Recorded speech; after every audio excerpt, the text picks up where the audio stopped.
has the tools or the staff training to implement restorative. As far as the positive school environment, children are being used by the staff for adult issues, so we need to look at that. And the fact that, once again, District E, we want to claim that we want a positive school climate and culture. Bell Middle School has a part-time Filipino teacher who's now being moved to Mira Mesa because there's a full-time position. So you're cutting my culture at Bell Middle School.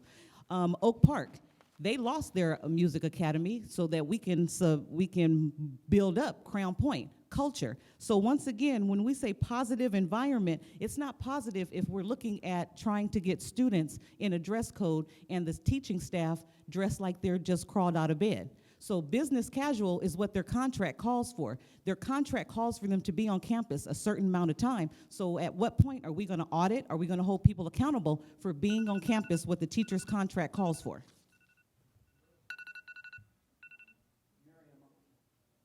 Miriam Ali, you have 1 minute.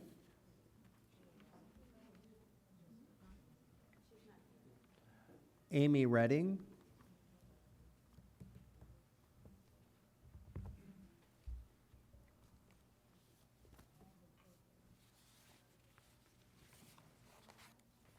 Amy Redding, Kearney Neighborhood Schools. Kearney needs mental health. It's been a tough year for us. Kearney High School community lost an amazing young man to suicide just as the school year was about to begin. He was a good friend of my son's and many of us in the Kearney circle. Also, the cluster has reviewed the California Healthy Kids Survey at our March cluster meeting, only to be shocked by the number of kids we have that are depressed and suicidal. We request mental health training for all. This includes trauma-informed training and suicide self-harm response training for staff and students. Mental health services should be wrapped into item 4.2.4 with the launch of the Wellness Center in the Kearney cluster. Again, intra-cluster busing for 4 of the 5 feeder schools for Montgomery. Cleaner bathrooms, please, as well as regular repairs like grouting and caulking, and a review for potential remodel every year. And understaffing is a problem and limits progress on fostering and maintaining a positive environment, climate, and culture. And I do want to say, I want to bring us back to what the whole purpose of these LCAP board workshops is, and that's to give final point for community involvement.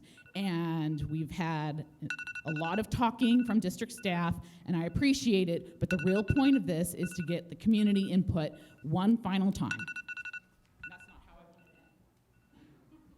it. Bill Oswald.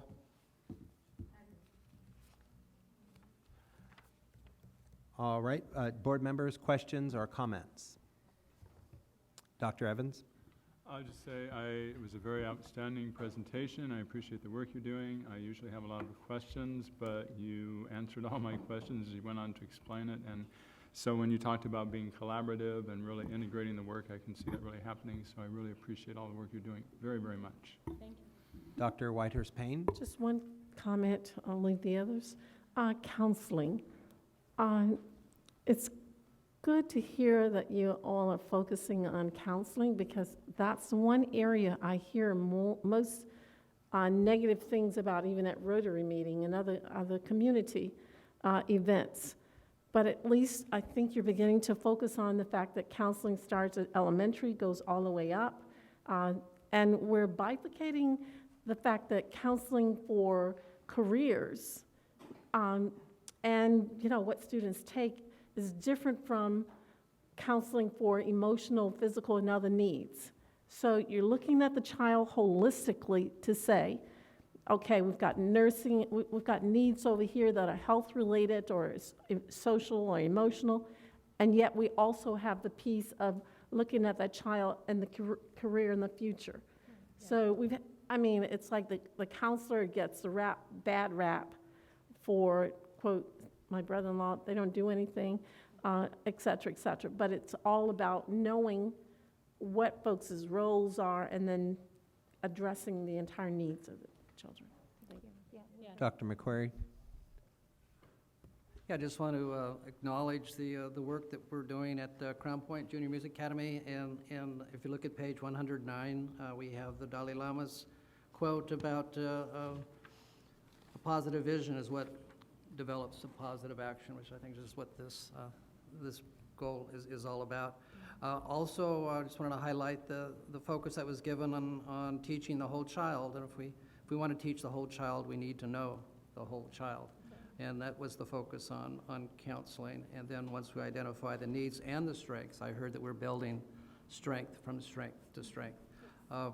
The other part is the importance of building strength from strength to strength, which is achieving the promise that we're making that every child will be prepared and ready for college, career, and community engagement.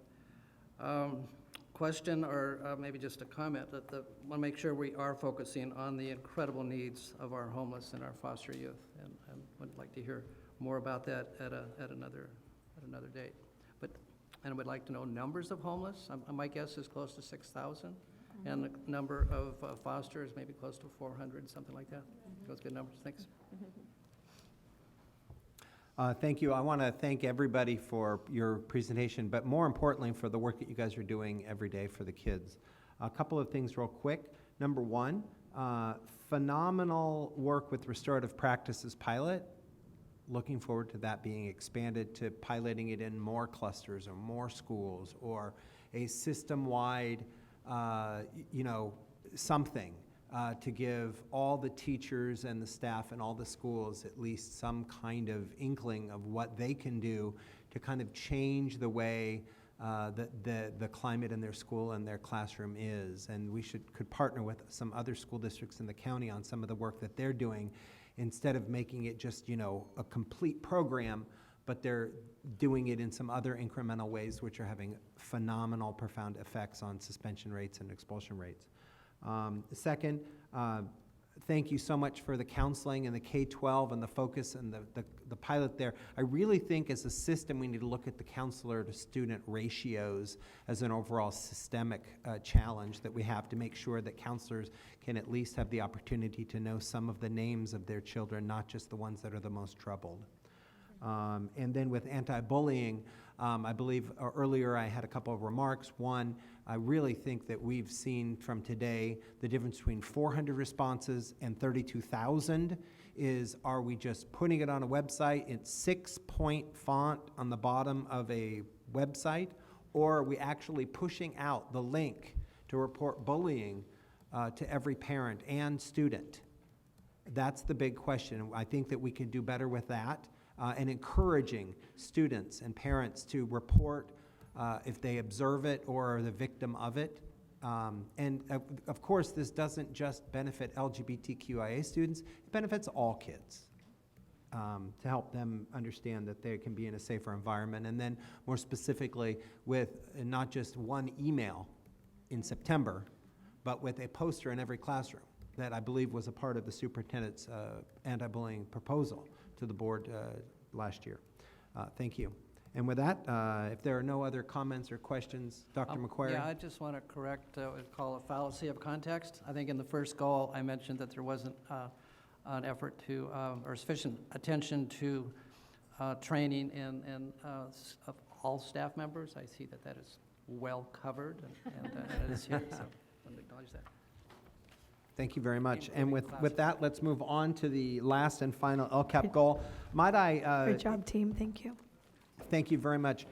If you're a member of the community and you would like to speak on LCAP Goal 3, would you please fill out another speaker slip? Because some people filled out multiple slips and they wanted to speak on everything, but then they've left now. So if you're here, please submit a speaker slip for LCAP Goal 3 if you'd like to speak on that at the end of the presentation. Superintendent Martin?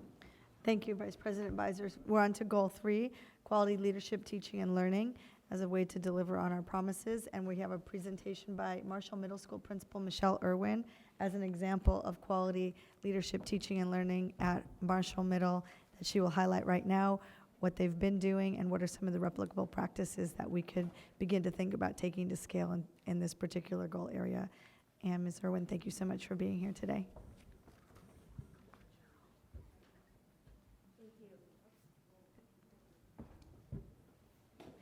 Thank you, everyone. Thank you. We are so honored to be here and me representing the staff at Marshall Middle School. As you can see, we have some students up there, and I'm going to refer to them later. They were very they've been very impactful to our staff this year in our learning. So I was asked, what does this goal mean to Marshall and to us at Marshall? And really it all boils down to what our vision has always been, and it's embedded in our mission statement, which is at Marshall Middle School, we have a goal to create thoughtful, productive citizens who will inherit our global society. And we do this through rigor, relevance, and relationships, rigorous coursework with relevant topics while developing positive relationships with our students. And so what does that really mean? You know, sometimes with mission statements and vision statements, they're very lofty and maybe not concrete, but these are the ways that we are making it happen at Marshall. We are creating opportunities for our students to think and to be really creative and be problem solvers and developing their leadership skills. We're focusing on equity. We've had amazing opportunities to go to the National Equity Program, and we've learned a lot from going to those sessions. And so we've been really looking at our equity by examining our school as well as classroom structures in order to support all our students in their learning. And then finally, we've really looked at our own learning and reflected on our practice and how we can best serve our students. And so how does that look? What does that mean? The ways that we do this is we have a lot of collaboration with our teachers as well as with me and my leadership team. We are really drilling down and examining our grading practices because we truly feel that with grading practices, that is sometimes one of the biggest obstacles for equity in our schools. And so we are looking at innovative ways to grade our students as opposed to the very traditional way that we've all been graded. We have some academic support structures that are in-school structures. They're not after school or before school, ways that we can support our students who are struggling, who are falling outside that sphere of success during school. And finally, the piece that was most impactful to us so far is we've had a student panel. And the students that I pictured earlier, those were students that came to our student panel and they spoke from their heart and their soul about what we can do as a staff to improve. And some of the areas that they called out, which was quite ironic, is they asked for more feedback and timely feedback. They asked for better relationships with the staff members and with our teachers.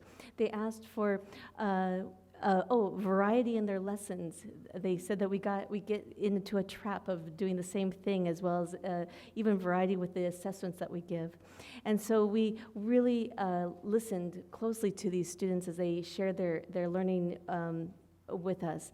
And by looking and listening to them, we really started realizing what happens to the students who are successful within the sphere and what can we do for the students who fall outside that sphere of success.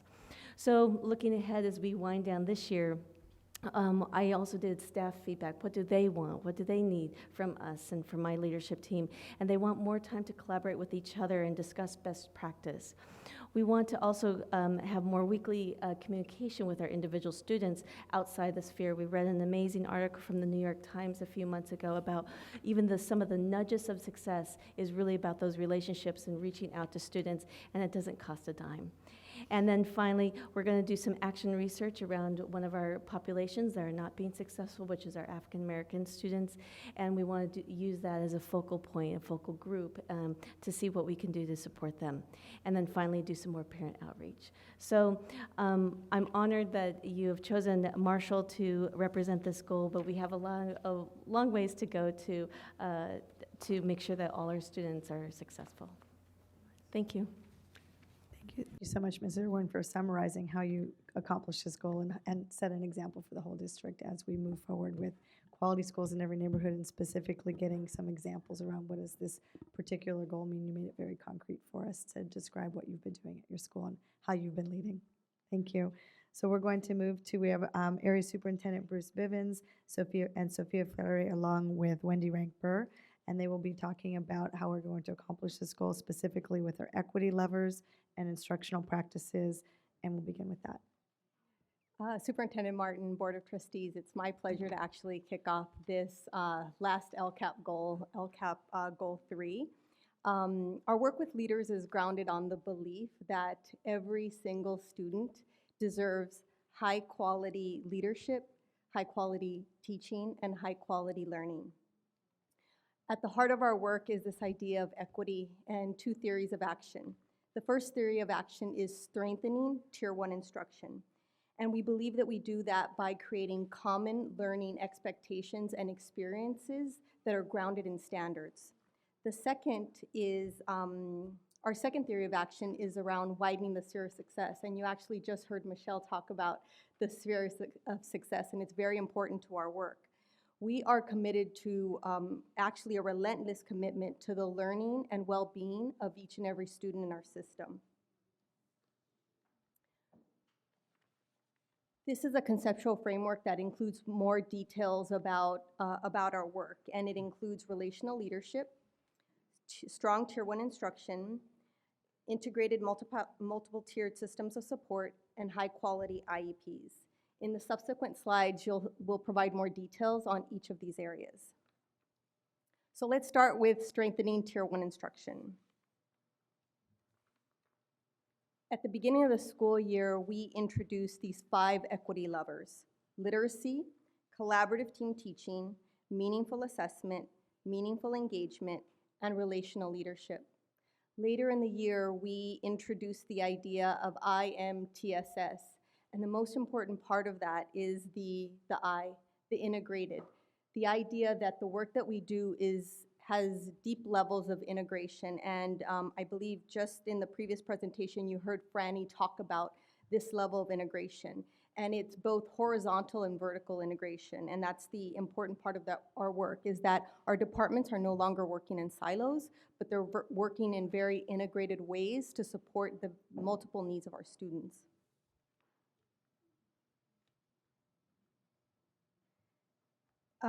So the best part of our work is the time we spend in classrooms. I always, when people tell me what I do, I say I have the best job in the world, because sometimes I get to go into classrooms and sit on the carpet with kindergarten students.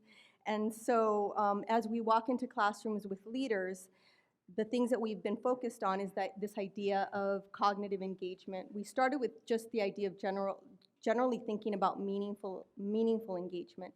And then we drill down to cognitive engagement. What does it mean for a student to be cognitively engaged? What does that look like? What does that sound like in a classroom? Then we began to think about, how do we assess for cognitive engagement?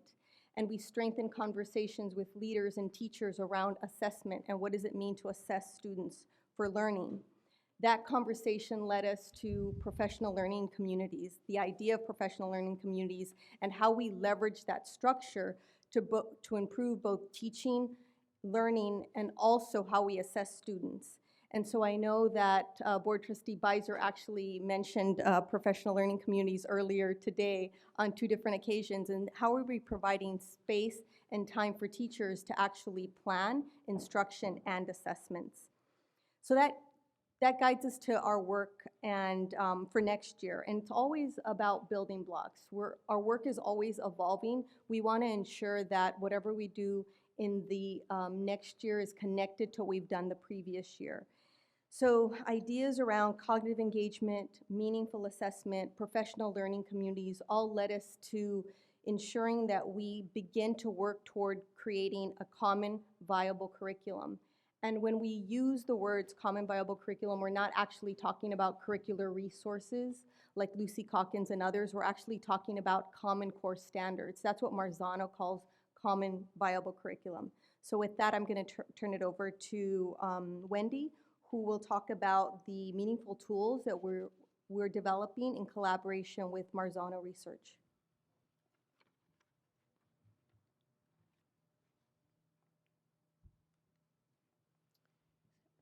Good afternoon, and thank you for having us here this afternoon. And I get the pleasure to talk about the work that the phenomenal instructional team is doing around this particular LCAP goal. And when we talk about tools for meaningful assessment, I want to go back to a theme that we've heard throughout the day today, and that is listening in from our community, from our students, from our parents. And we have been listening in a variety of settings. As Michelle pointed out, how she's listening to her students. We had community meetings through LCAP, and also we had our student equity coalitions. We are out in our schools listening to our parents, and also our LCAP cluster feedback.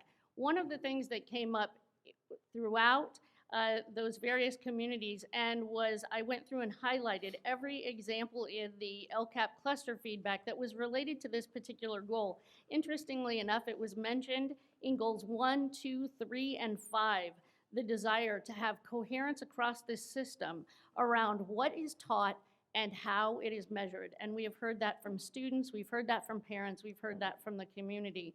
So this area around tools for meaningful assessment is something that the instructional team has heard out in the community, and we also see the value and importance of that.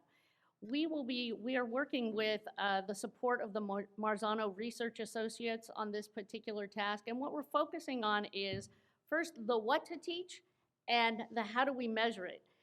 Because in order to know what to teach, we have to know whether our students already know it. Otherwise, what's the point in teaching it? They came to us with it already.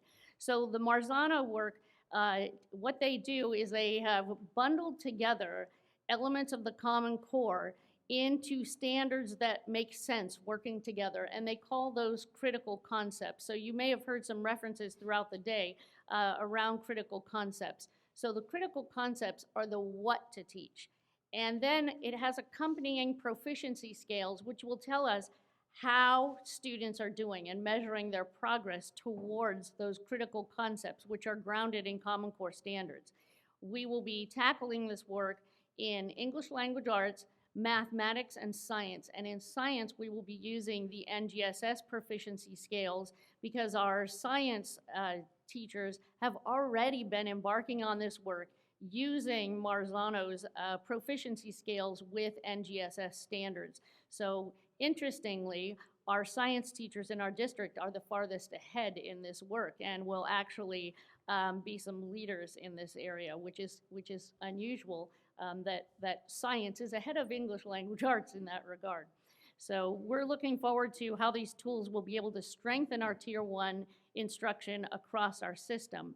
But our ultimate goal isn't about the implementation of fidelity with our critical concepts and our proficiency scales. That's not our overall goal.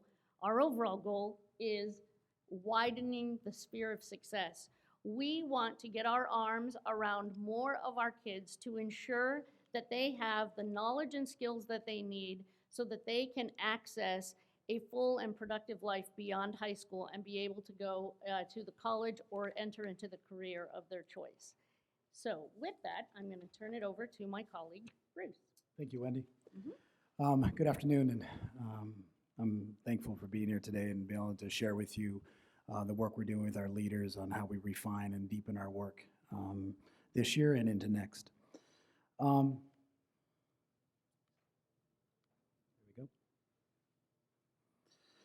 Along these same lines of connecting our work from this year into next, along these same lines of integrating our work across departments, and along these same lines of building blocks of our learning and deepening our work when we find success in our strategy and approach, that we've reflected and analyzed our work. And with this for next year, we're taking our sphere of success framework that our school leaders and teachers have used to identify which students that are in the sphere of success and which students that are not yet in the sphere of success. And also our learning partnership bridge work, where we look at this framework with our leaders and teachers in identifying different gaps between teachers and students along different lines of mindset, skill set, and identity. And we're going to deepen this work by utilizing these frameworks and using them strategically with our focal students, using them to identify more opportunities to increase access and supports for our advanced placement students, and using these frameworks to develop a more responsive, integrated, multi-tiered system of support on each and every school campus.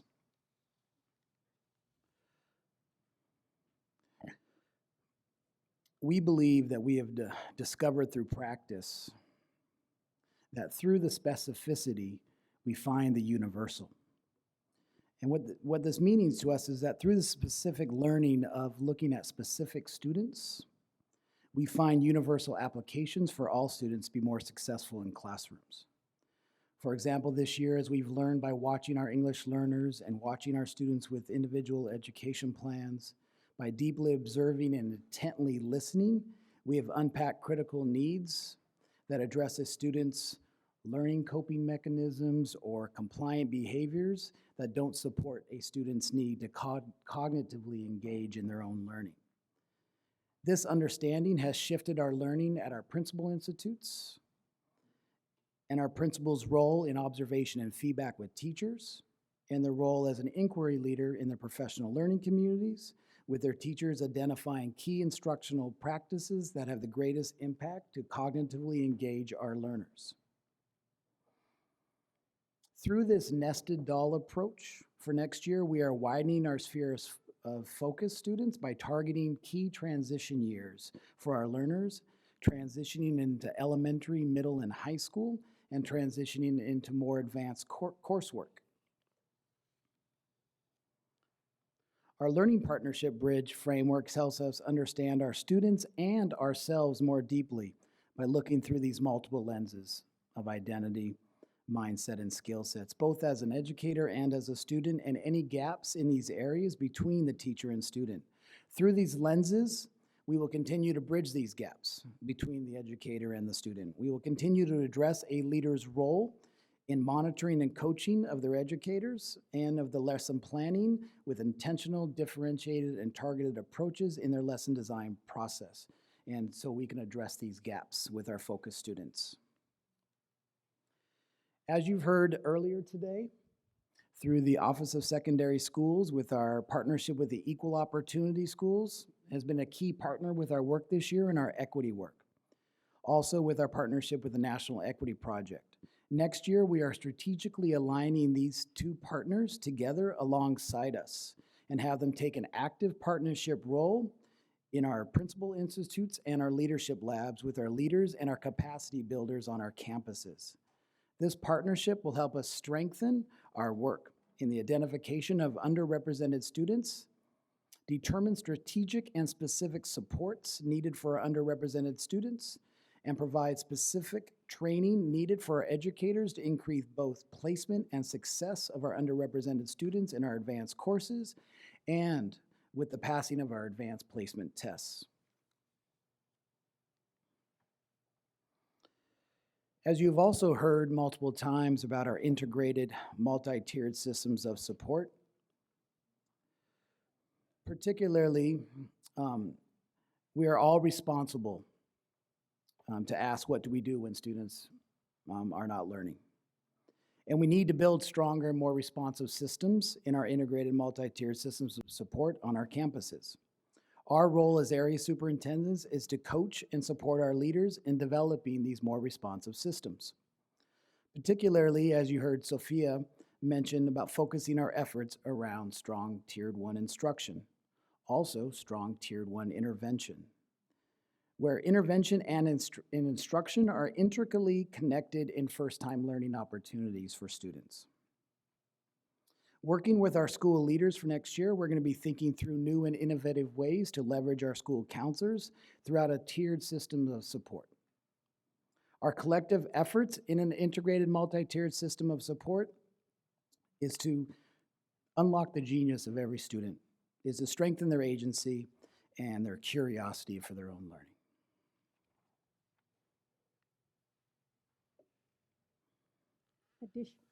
Additional work that we'll be doing with our leaders is around what Deanne talked about in terms of our Leadership Academy. And with our Leadership Academy, we want to empower leaders in these specific 4 areas. The first area is around developing expertise in special education and the IEP process. This is what's going to move us from compliance to commitment. And you know that we've heard that phrase earlier today. And so we really want to ensure that our leaders are equipped with the information, skills, and knowledge that they need to effectively lead the IEP process. Secondly, we'd like to ensure that IEP goals are aligned to grade level standards. Thirdly, develop a shared ownership for students with disabilities and for all students. We want to ensure that all educators see all students as their own. And lastly, develop the instructional expertise so we are successfully and appropriately responding when students don't learn. and that's connected with what Bruce talked about a little earlier. Also connected with the work we're going to be doing with our leaders is around strengthening relational leadership. It's very important for the area superintendent team to have principals understand that their relational leadership doesn't just impact the instructional program, but that relational leadership is needed to strengthen the structural, cultural, and operational aspects of a school that all support a rigorous learning environment for all students. In doing that, if you could focus your attention on the last bullet. The last bullet includes the creation and implementation of a strategic work plan. Area superintendents will be collaborating with principals to develop a plan that includes a vision for developing a culture of equity and excellence, for providing authentic experiences for school site faculty and staff members around shifting mindsets around labeling students and ensuring that we are looking at student strengths. We're looking at unlocking genius, as was eloquently stated in the presentation before us, and that we don't focus on a student's label to limit their potential. Third is this idea of, once again, the idea of integration, is ensuring that leaders know that the different systems and structures, such as professional learning communities and instructional leadership teams and student study teams and IEPs, figuring out how all of those things are integrated and connected and they don't happen in isolation or in a vacuum. Also, to establish operational expertise and shared leadership. The principal is not the only leader on the campus. How do we grow leadership both instructionally and operationally to ensure that the principal can be the lead learner in their buildings? And finally, this idea of using and leveraging relational leadership for site governance and labor relations is also a key part of the work. We have several learning opportunities for our leaders. We have principal institutes 5 times a year. This year, we're going to ensure, or in the coming year, we're going to ensure that vice principals are included in that work. We have found that our pipeline for principals is not as strong as we'd like it to be, and so vice principals will now be included in our Principal Institute and leadership labs. So we're growing our pipeline of leaders, and we're strengthening the instructional capacity of our vice principals. We'll also have leadership labs. We call them labs because these take place at school sites, and we use classrooms as our laboratories for learning, always with the focus on strengthening Tier 1 instruction and widening the sphere of success. Then we have quarterly data monitoring meetings. Principals also are assigned to triads and are asked to meet 3 times during the year. And a new part of our work, we've always had coaching cycles or learning cycles, but what we're about to launch is completely different in the way that it is laser focused on student learning. And I don't want to steal Wendy's thunder because she's about to present on student-centered coaching, but we're very excited about that. And then lastly is just area superintendent visits that happen consistently with all of our schools. And so with that, I'd like to turn it over to my colleague Wendy, who will talk about student-centered coaching cycles.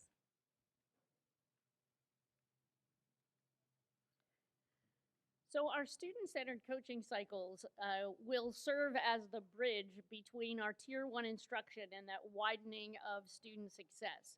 Our theories of action around strengthening Tier 1 instruction goes back to what I talked about earlier, those tools for meaningful assessment, the critical concepts, helping every teacher in our system know what to teach as it relates to Common Core, and knowing how to measure student progress towards that using common proficiency scales.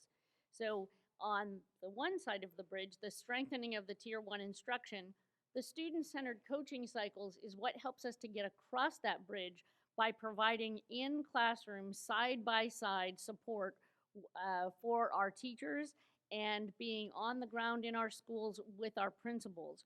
with a focus on what the students in that class, in that school need at that time. And this is a very exciting piece of work for us to be doing right now. We are piloting student-centered coaching cycles.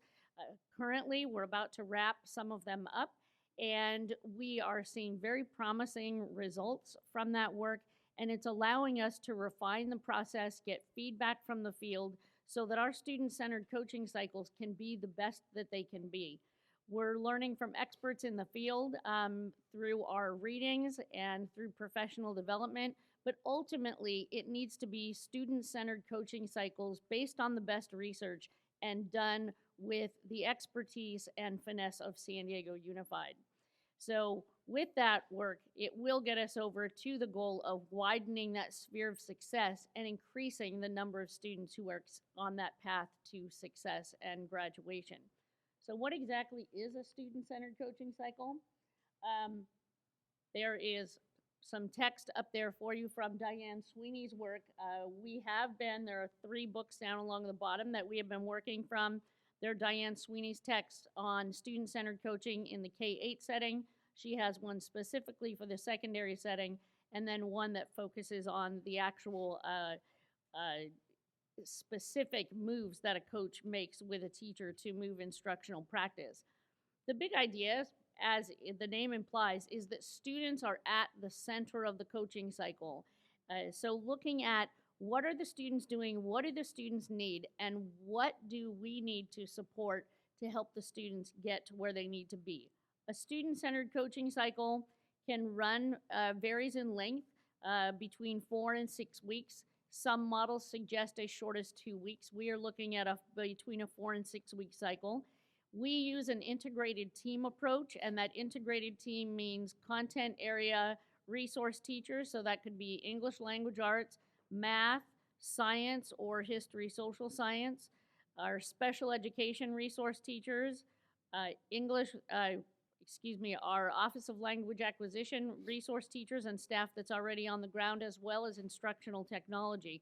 So whatever it is that's needed in that classroom to help move those students forward, the adults are functioning as a team in support of that effort. And as I said previously, why student-centered coaching? Because it provides that in-class professional development. Teachers don't like to be out of their classrooms. For all of you that are teachers in the room, you know it's very difficult to be out of the classroom. In many times it's easier to stay put than to leave. And also some of the best professional development that we do is side by side in the classroom, trying to puzzle out the needs of our learners right next to our teachers.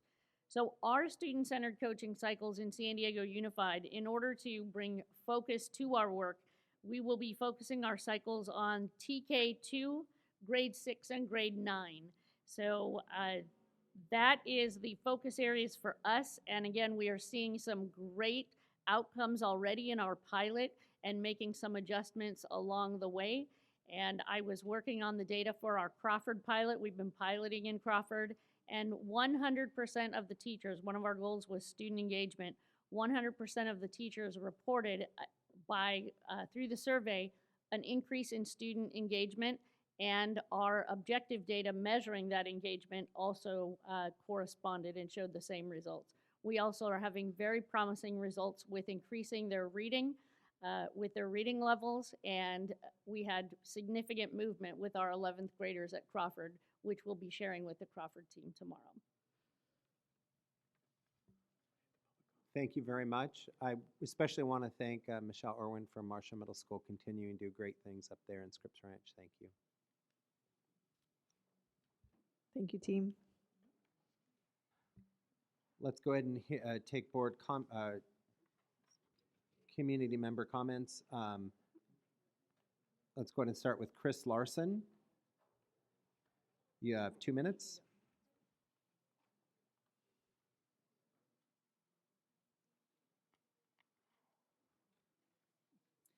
I've been asked to encourage you to look at the admittedly long document that was produced by the SIFE committee. It represents a lot of ongoing work, and I think there's an awful lot that came out of that process that is not only relevant for sight students, but English learners across the district. This was recommended by Ola at the beginning of our SIFE committee process. There are some excellent suggestions in here in relation to teacher quality in instruction. Repeatedly, again, I think transferable to teaching all English learners. Repeated references to parental input in programs. I think that's something that we could probably do a better job of in the district.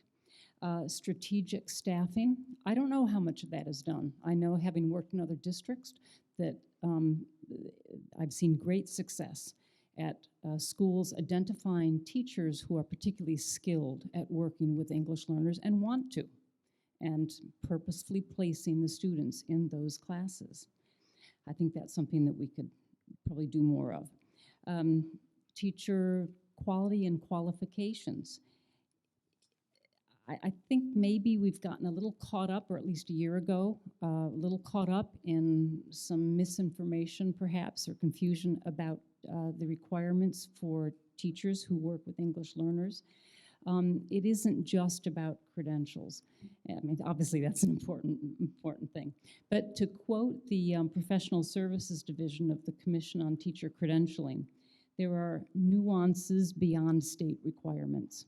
The Commission itself recognizes that in order to meet the needs of English learners, it's more than just credentials. And finally, a balance of high-quality ESL instruction and sheltered instruction. Again, that's something that we need to be much better at, I believe. Thank you for your input. Dan Namanga? Pass, all right. Francine Maxwell?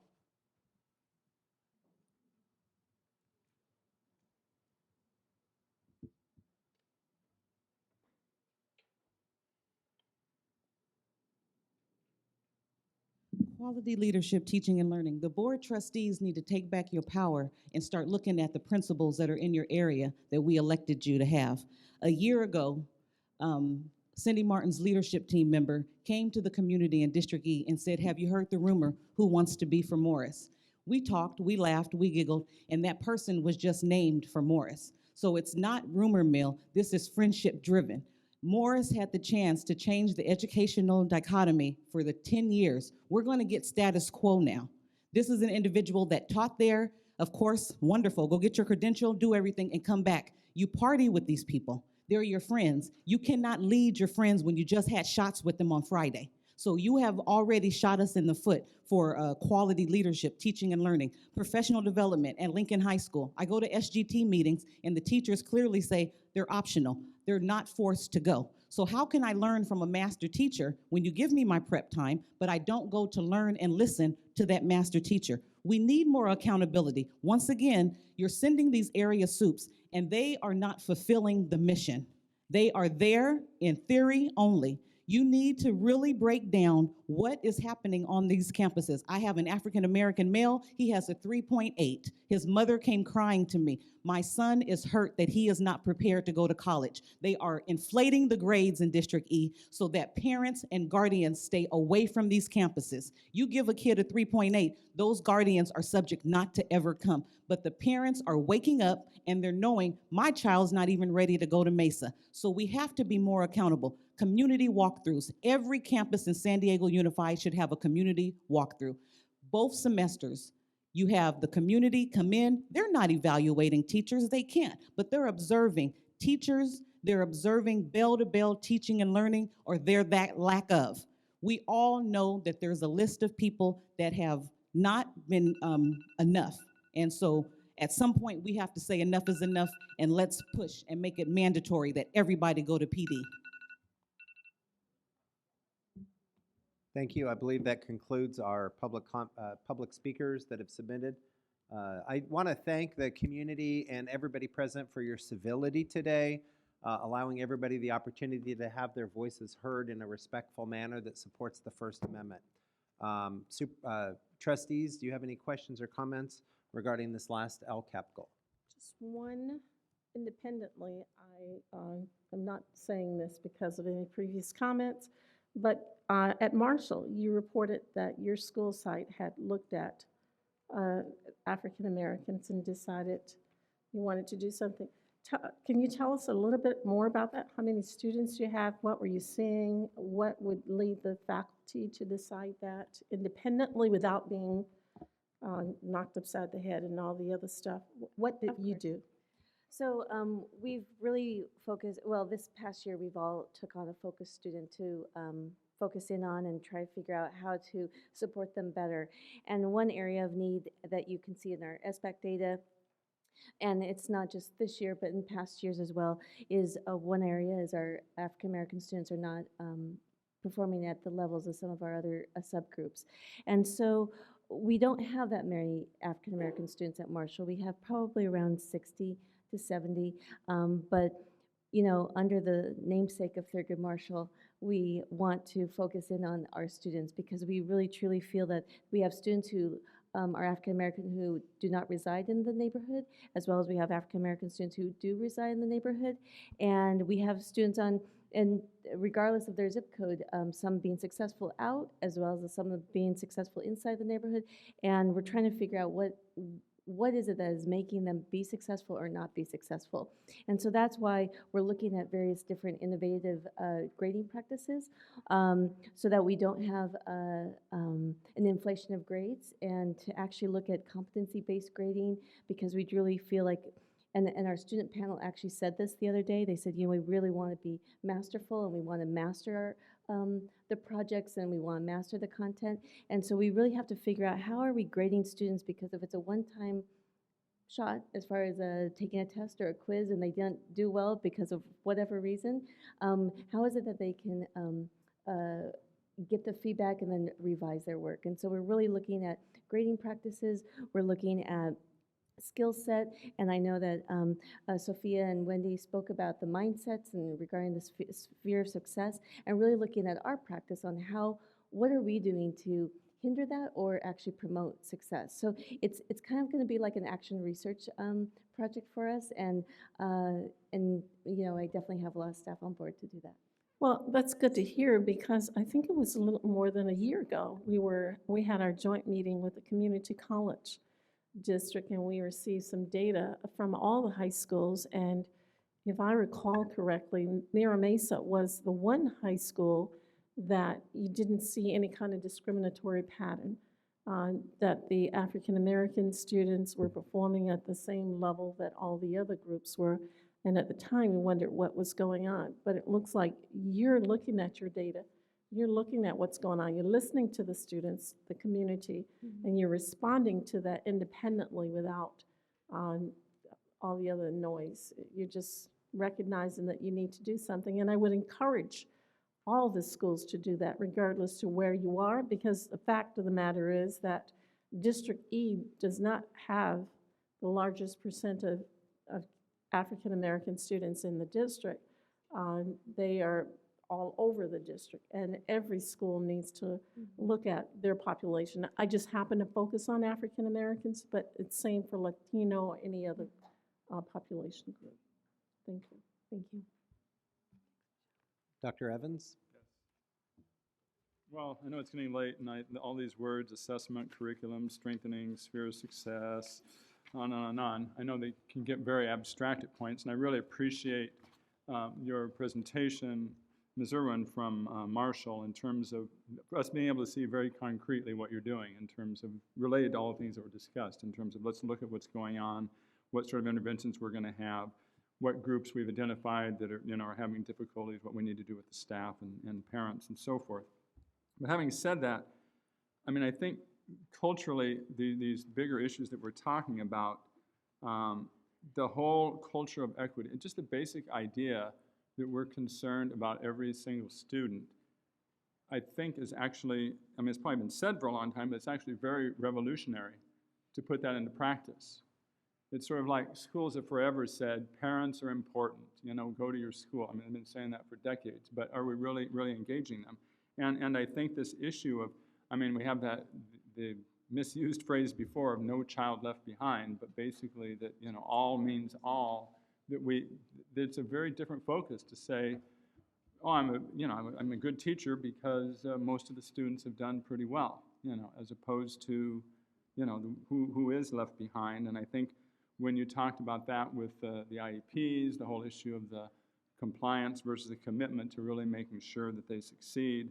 And I think the other piece of it is just that permeates all of this is the shared ownership of the success of the students, that the principals, the area superintendents, the teachers, particularly with when you have a grade level or a subject level professional learning community, that you're not just in your little room and doing your thing, but we're all responsible for what's happening for all 100 third graders or whatever it is in this school. So I think those are really big cultural things that are going to have a really big impact next year and in the coming years. And just one other issue that we touched on before, but just the issue of really looking at competence and mastery versus classification. I talked to a student who was at a community college, and a particular community college, not in San Diego, and he was taking a physics course, and his teacher took great pride in the fact that most of his students failed his class because he was such a rigorous, tough teacher that that it really showed what his standards were. But if we really get to the point of mastery, we're going to teach students a subject, and if they haven't learned it, we're going to stick with them rather than just classify them as a D student and just kind of move them on. And I think that fits with everything you're saying about including every child and making sure every child succeeds. So I really, really appreciate your presentation and what you're doing. Dr. McQuarrie? Yeah, likely. Agree as well with everything that's been said and want to thank you for your presentation. I think the LCAP Goal 3 really speaks to the core of what schools and school districts are all about. It's about teaching and learning, and it's the leadership that's necessary to produce the success and successful procedures and outcomes. It really is why we are a profession, and it's why we're a group of professionals, and it's why we work with our community. We have one of the most important tasks that a community can have. We are creating the thinkers and the minds and the constructs that will continue a healthy and a vigorous and governance and a political system. I think if I can paraphrase Jefferson, as I don't know exactly the quote, he said, "We cannot have good governance or a healthy democracy without a good educational system." And for us to continue to grow and to achieve our goals, we need to work together. And it is the professional leaders, it is the educators, the nurses, the counselors, the psychologists, the teachers and administrators working together as professions and making that work. Many things we are putting theory into practice, but I also think that we were using theory to build and we're using practice to build and construct theory. We've got as I made the observation on page 123 and 126, we had this little guy working to build what I thought was a wall. But as you take a look at it, on page 134, he's obviously not building a wall, he's building a bridge. And I really think that's the metaphor for the presentation. There's a symbolism for the whole day.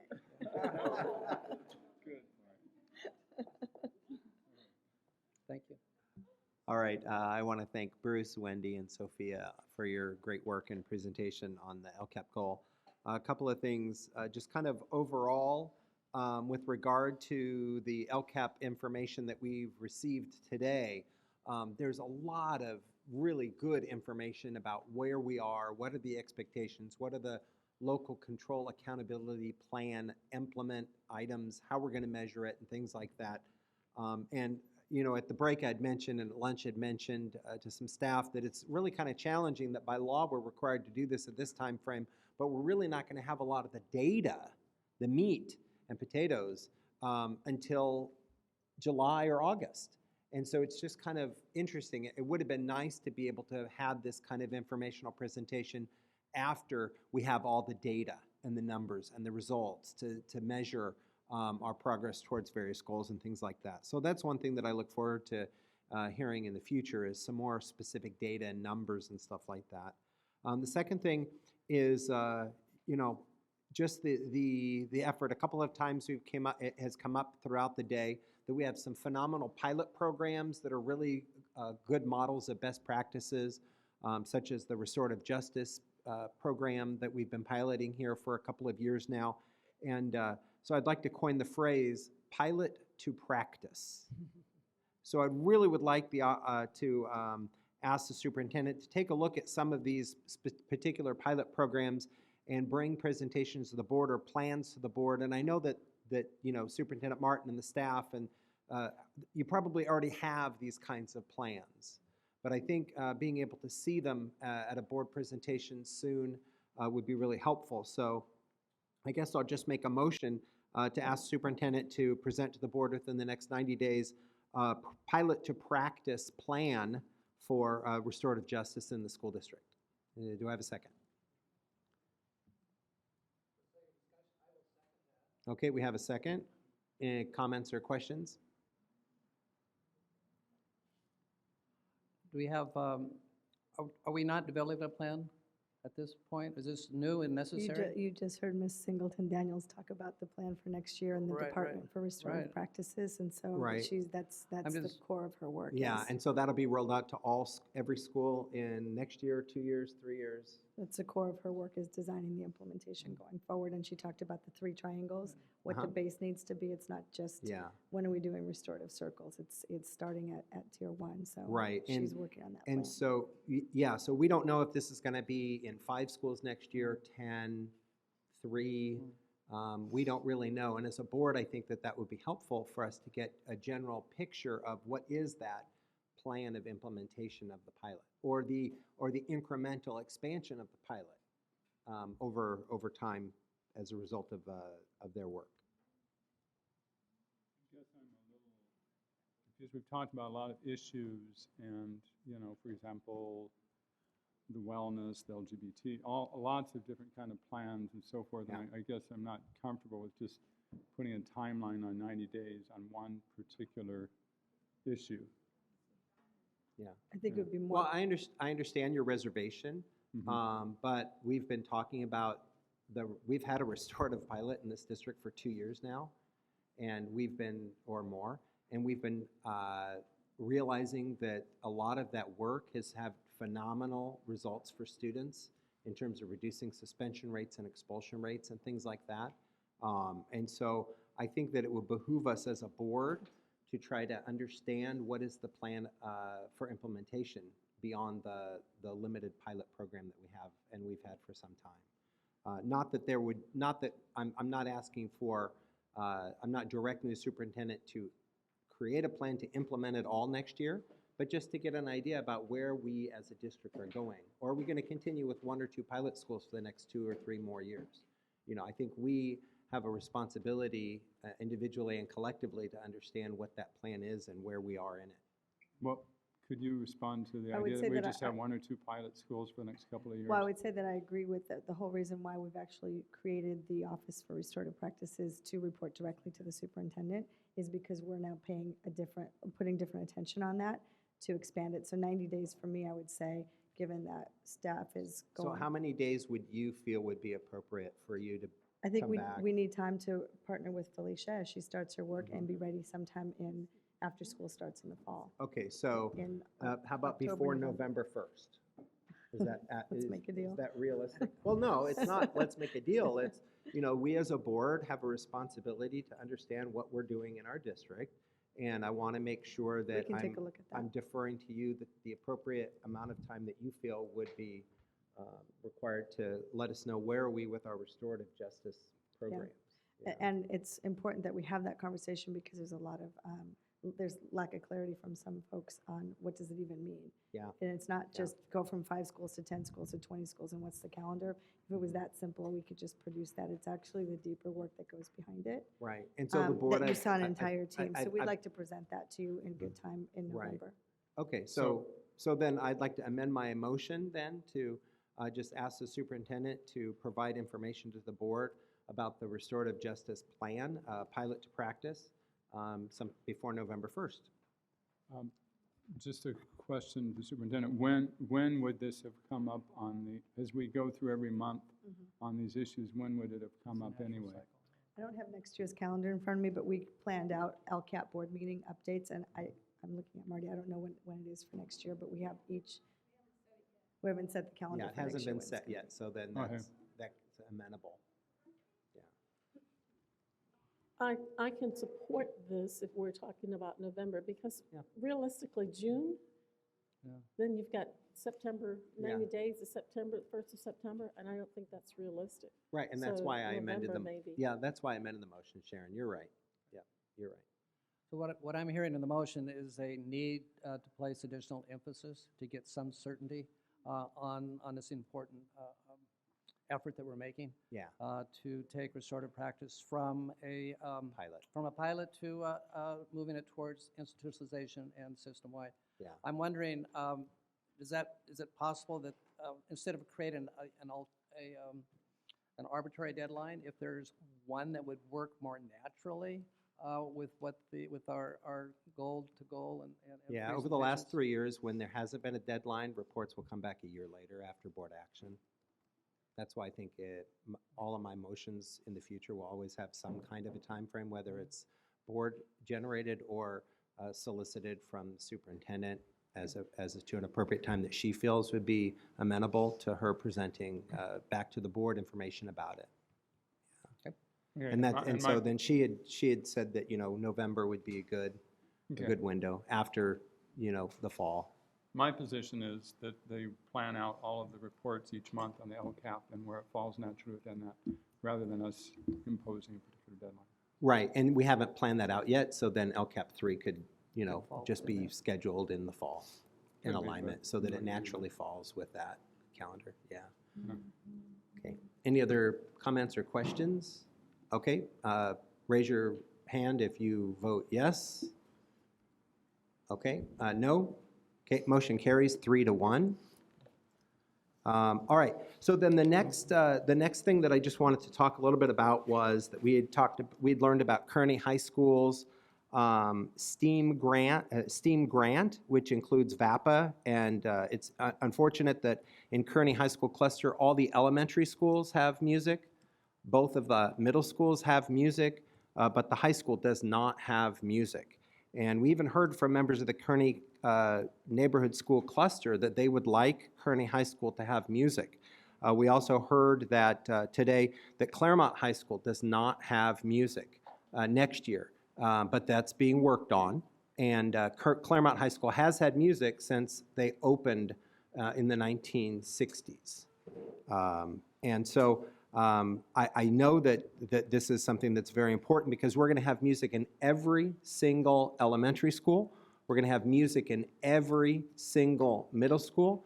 And I think that it is important and incumbent upon us as a board to make sure that we provide equity so that if you live in the Claremont neighborhood or the Kearney High School neighborhood, that you could go to your local neighborhood school and still take band or orchestra. And so I'd like to I'd like to make a motion that we ask the superintendent to come back with a plan before, whenever it would be convenient for you, to come back with some kind of a plan to implement music back at Claremont High School and back at Kearney High School. And what time frame that looks like, it doesn't matter because that's the how. But the what is that all comprehensive high schools should have music because that's articulated in 2 LCAP goals. And in order for us to meet those LCAP goals, we need to offer music in those 2 high schools. And the third reason is because we're violating the STEAM grant if the high school in that cluster doesn't have music because it's a STEAM grant, not a STEM grant. So that's my motion, is to just ask the superintendent to come back with a plan to reintroduce music back into Claremont and Kearney High School because they're both comprehensive high schools. And we need to make sure that all the children in those neighborhoods can go to their neighborhood high school and take music. Is there a second? I will second, but I have concerns about the motion, and I'm seconding it for the sake of having a conversation. Okay, so what are your concerns and how can we talk about it? I think it's a top-down direction, and I would hope that we, the Kearney and the Claremont cluster, could deal with that, talk about that. I can hear your emphasis. I'm absolutely a supporter of music and music that is vertically articulated from elementary through middle school through high school. I think those are what we have established. I think also looking at the new magnet in Kearney that we want to make sure that arts the A is emphasized. But I am reluctant to make a district down declaration when I think we'll have a stronger program if it's built from the school cluster up. Right, and that could be a part of what the superintendent brings back, is engagement of the community to restore those programs. It just has the impression of being top-down. Yeah, well, we mandate that every school teaches math. We mandate that every school teaches literacy. And so far, we have every school in our school district that offers music, because that's what the parents and the community tell us that they want, because that's what the LCAP 2 or the LCAP goals articulate, music in the schools. And so that's kind of the foundation behind my motion, is that all I want to do is comply with what the community tells us they want in these LCAP goals. Well, my comment is there have been a lot of holes today in all of the presentations. I mean, it's incomplete. We saw on the whole literacy program that there were 2.5 resource teachers. That may be increased. There are pilot programs. There are a lot of things that are not completely operational at this point. The other issue is this is a workshop. I don't see this as a meeting to take formal action. I think it's to provide us with information about what's going on with the LCAP. So when we take just very specific ones about whether it's about the previous one or about one particular school, there are many gaps and deficits and holes across the district in what we're trying to do, and I don't want to just pick out a couple of specific examples at this point. Okay, well, we're having a public meeting, and we have the ability as a Board of Education to make motions after we receive information at any public meeting. And these are these fall under the Brown Act because these are agendized items and content that we are discussing publicly and openly. And we have, the full ability to represent our constituents to make motions on other items of concern. Both of my motions are not to do anything. They're just to ask for information from the superintendent. Right, and I'm not objecting to your right to make that motion. Okay. Any comments or questions or? Well, I heard the motion as the superintendent to bring back a plan to put music into those two clusters. Correct, but how and when, that's up to the Right, so superintendent. that's where I saw it as a top-down, not as a, Yeah, but the reason why, is it because I want to be top-down? The reason why is because I want to comply with the LCAP. And I think we're out of compliance with the LCAP because the LCAP and the people in the community have said they want music in the schools. The STEM grant requires that we have music in the schools, and so to comply with that grant, that's another opportunity. And then third, the narrative that the cluster chose to not have music in Claremont is not true. Not true at all. Because this was stated by several people in the community and was confirmed by staff when I followed up multiple times. The leadership at Claremont was told that they could not eliminate any of the CTE courses and FTEs, and that then with what's left, they had to try to fill out their master schedule and take things off the table. So they were painted into a corner, and that's the master schedule that we're presented with for Claremont for next year. so in short, I absolutely agree with the intent and with the purpose. I have major concerns with the strategy. Personally, having been in HR, I know that people use a lot of excuses to do what, I won't go any further with that. I just leave it and say that this is an area that needs to be addressed, but I don't think that we need to be voting on it this way. We need to hold the superintendent accountable for implementing LCAP, and that's something that we need to do outside of this.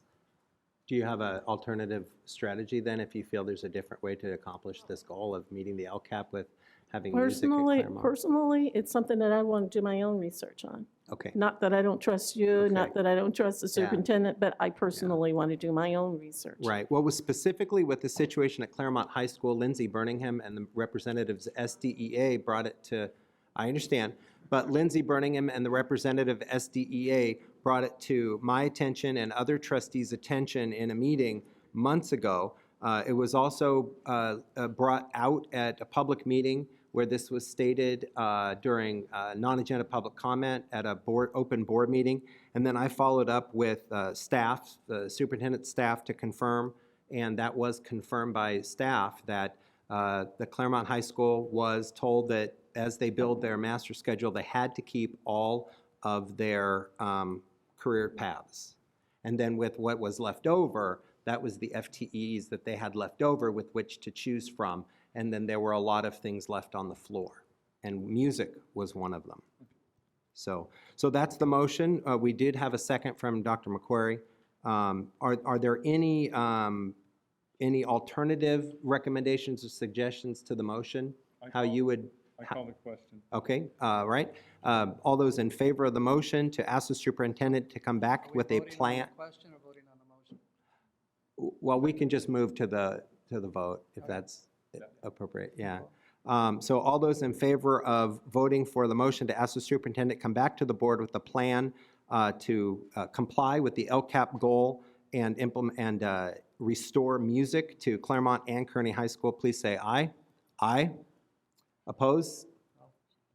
Okay, motion fails 1-3.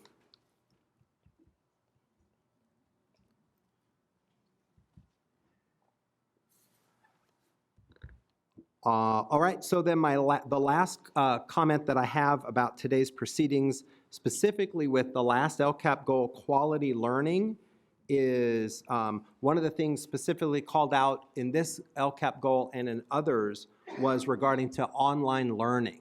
And I know that in our continuous cycle of improvement, that we as a district are always going back and trying to look and see how can we do things better.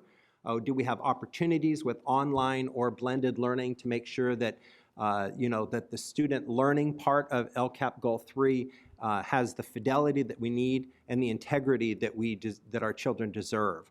And so, it's my understanding that staff is engaged in this continuous cycle of improvement to go back and see if there's opportunities with our online learning program to make it better and to increase the fidelity. So Superintendent Martin, is that correct in my assumption that we're continuously looking at ways to make things better, especially with regard to the online learning and blended learning programs? Yes, we are, and we had Genevieve Clark report about that this morning, and she did her LCAP presentation and what we're currently doing and continuing to look at the program if there's improvements or safeguards that we need to put in place, working with our providers to do that. Right, okay. And so currently, you and your staff are engaged at looking at ways to make the online program better? Yes. Okay, all right, thank you very much. I think that's, the last thing I wanted to mention is that there was a member of the community that said that we need to have more opportunities for parent and community input into the LCAP process.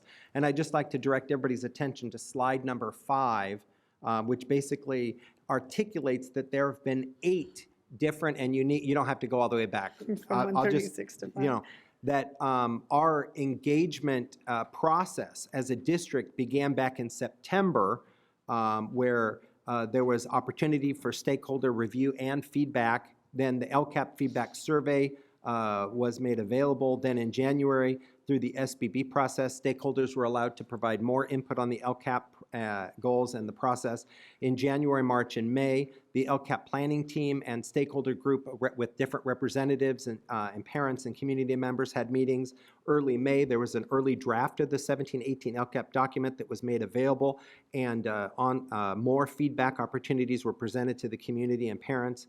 And that then in the late May and early June, there was another draft that was consulted with the DAC and the DLAC, although that's not the first time that those stakeholders had an opportunity to provide input. Through May 31st, the online survey tool was made available, continued to be available for stakeholders, as we had heard through the presentation on slide 5, in all of our cluster meetings and other parent group and organizational meetings. And then again, today at our June open public meeting, members of the community, parents, and stakeholders have had the opportunity to comment and to also provide more feedback. So I believe that addresses that individual's comments, that we have not provided opportunities for parents and stakeholders to provide feedback and input on the LCAP process this year. Right, we can always do better. Instead of 8 opportunities, we could have 9. You're right, absolutely. Okay, so then are there any other board member comments or questions?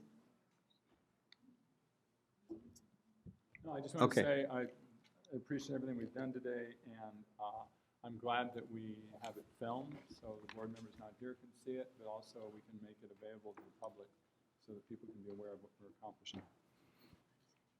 Right, and so at this point in time, I believe agenda item number 10 is for closing remarks by the superintendent, and then following that, we'll go to additional public testimony.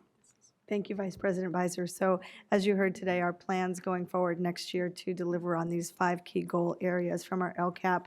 You know that the changes that we're proposing due to our budget reductions will require that we're going to do our work differently. There will be changes in service delivery models and changes, different actions and services, but what's clear is that these 5 goals, we're closing the achievement gap with high expectations for all, our broad and challenging curriculum, the approaches that we use at each and every school to have safe school climate and environments and cultures worthy for each student, our family and community engagement and quality teaching, leadership, and learning. That's the roadmap.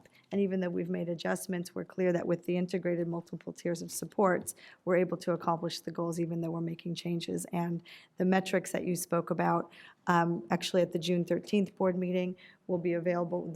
For the annual update is going to be available. So some of the metrics are available as soon as June 13th.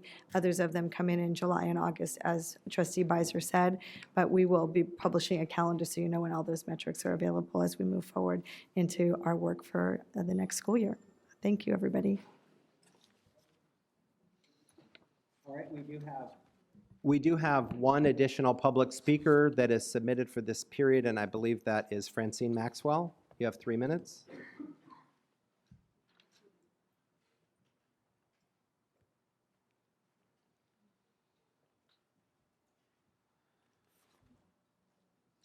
To my calculation, I have $118.2 million for LCFF.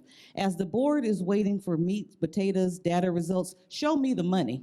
I'd like for this board to ask the internal audits before they're cut and we outsource to people that don't know everybody on their day-to-day basis, where was the money spent? Give me 10 homeless kids, 10 foster kids, and drill down to show me how the LCFF money was spent on them. It clearly calls out that we need to know where the money is.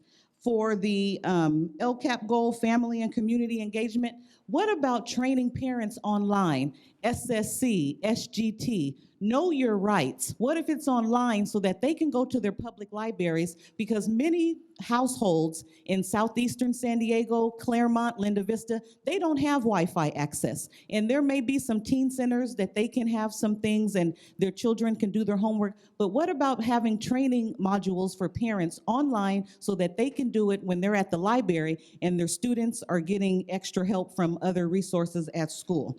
For the climate, I like for us to remember that not only are we in challenging times, I think one of the trustees spoke about the challenging times in the world, but we're in a challenging times at San Diego Unify. The morale is extremely low with the staff. That transfers to a student. What's going on? So there's a disconnect. So we all need to build up the morale together, and the first thing starts with trust. Once again, trust. I don't trust you if you look at me dead in my face and lying. So let's work on being truth tellers, because we're all change agents and we want to change all the children. We want to change the dynamics. Like I said, you guys want to wait for data. I want to know how much money was spent on the pilot. Where's the pilot money? Because I just heard a board trustee ask the superintendent for some information in 90 days. Felicia don't have no staff. Felicia don't have no money. I don't know what the reorg, I think we're on reorg chart number 13. I don't even know where she falls in the organizational chart. So let's be real clear and let's be factual. And when we're asking for something, let's ask for the whole enchilada. Don't just throw out a piece of rice. Oh, in 90 days, I want this. Knowing for a fact that that's not possible, because she has nothing to my count. You've never shown us what the restorative justice money looks like.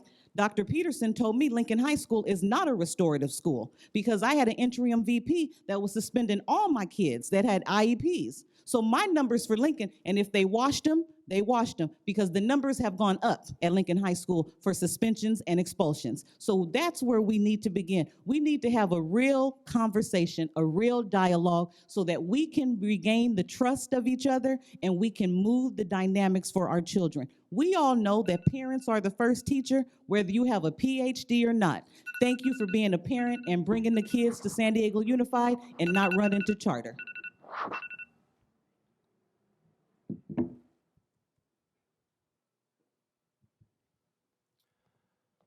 All right, any other comments or questions?